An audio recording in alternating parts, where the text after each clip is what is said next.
Hello, Grumpy Old Fart here. I talked a while back about a gentleman named Paul Hellyer. He used to be the Canadian Minister of Defense, and he is the epitome of what you want in a UFO or a government conspiracy insider, leaking UFO secrets, that kind of thing. Well, there's somebody else you have to consider.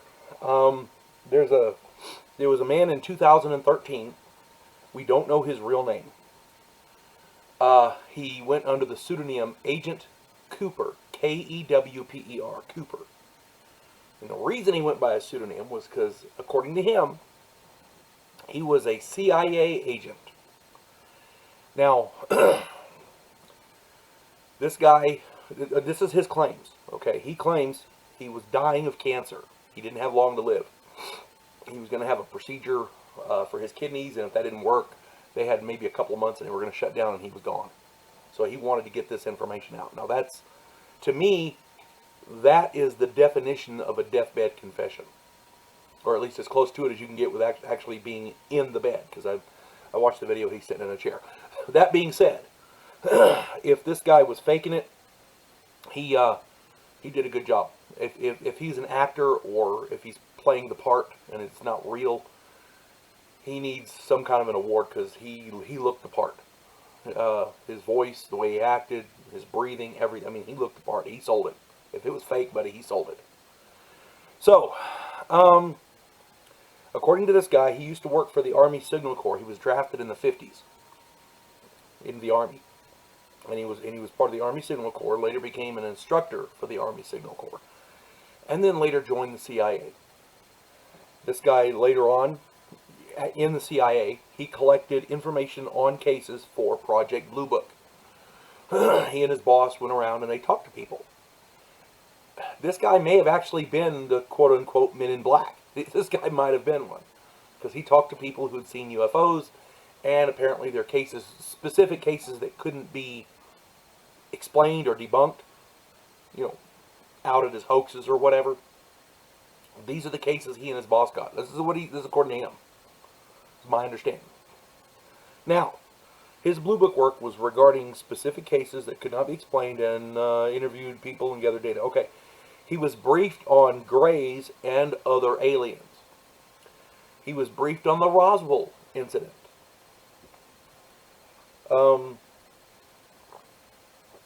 In the course of his career, he spent a lot of time traveling and doing different things, talking to different people, and he was convinced that some of these people were genuine. Then an incident happened later. He was talking with Eisenhower and Nixon in the White House. He and his boss were summoned to the White House to talk to them. This is what he said. He said Eisenhower was at odds with MJ-12, and I'm going to do a video on them here in a little bit. Excuse me. MJ-12 was a specific group of civilians, military people, and scientists. And these people had specific knowledge of UFOs. They're according to this guy, these people were set up to create policies and to go and actually enact these policies for retrieving downed UFO technology, craft, alien beings, that kind of thing. So, according to him, he visited the White House, and Eisenhower, specifically Eisenhower, told him and his boss that they were at odds with this MJ-12 group.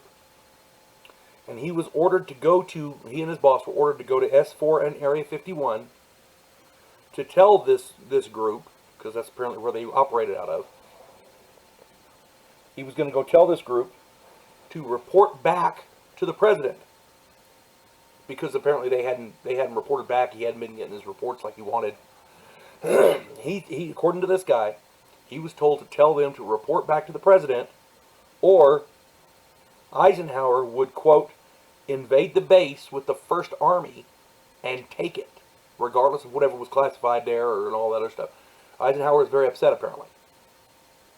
Now, So he and his boss, following orders, went to Area 51S4.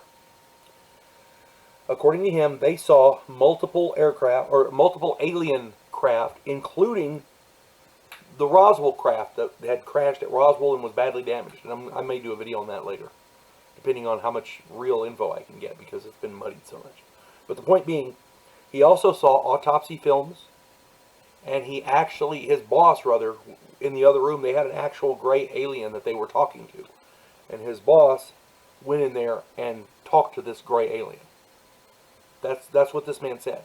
Now, I have to give credit for this video.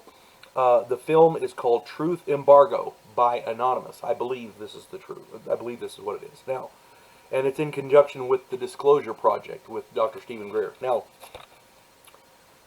if this guy is serious and if he's real, this guy and keep in mind, a deathbed confession, when you believe you're going to die, a deathbed confession is admissible in court.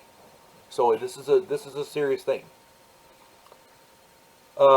If this guy's true, if this guy's real and he's telling the truth, that's some pretty compelling evidence. That's the definition of a government insider. So, if you haven't seen it, this guy, it's a deathbed confession of UFO secrets. The date of the interview was March 5th. Apparently this guy had been in contact with a reporter named Linda Moulton Howe. And he had been on, I want to say it was Coast to Coast AM, but don't quote me there. Good program if you haven't seen it, by the way. Used to be with Art Bell, now they're doing, now it's George Norrie, and, you know, it's pretty good. At any rate, he was going to the store, and a Lincoln Town Car pulled up, a black Lincoln Town Car, two guys in dark suits got out, and warned him not to talk to Linda Moulton Howe. So they had somebody else, I want to say it was Richard Dolan, got this interview. So he didn't disobey. He just gave it to a different person. Besides that, he's dying. What does he care, right? At any rate, so that was that interview. And if you have more information, or if you have any comments, stick them down there. I'll read them. You folks have a good day. God bless one and all.